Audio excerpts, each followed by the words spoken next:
Un incontro che, oltre ad omaggiare la memoria storica di un antifascista sardo caduto in Spagna mentre lottava contro il franchismo, ha dato ai suoi familiari la possibilità di ricostruire la vita di quello che per loro era, prima di tutto, un nonno.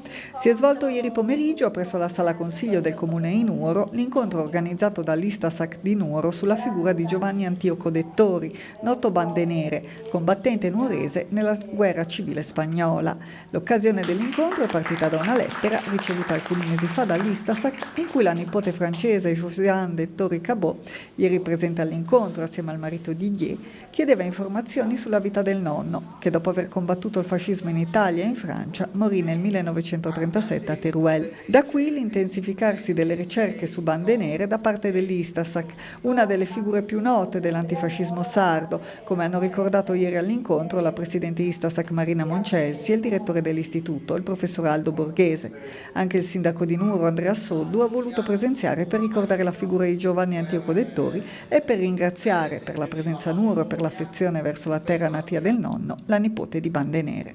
All'Archivio Centrale dello Stato a Roma esiste un dossier grossissimo sugli anarchici nuoresi. Questo fa parte delle nostre ricerche, ovviamente, rintracciare la documentazione, ma oggi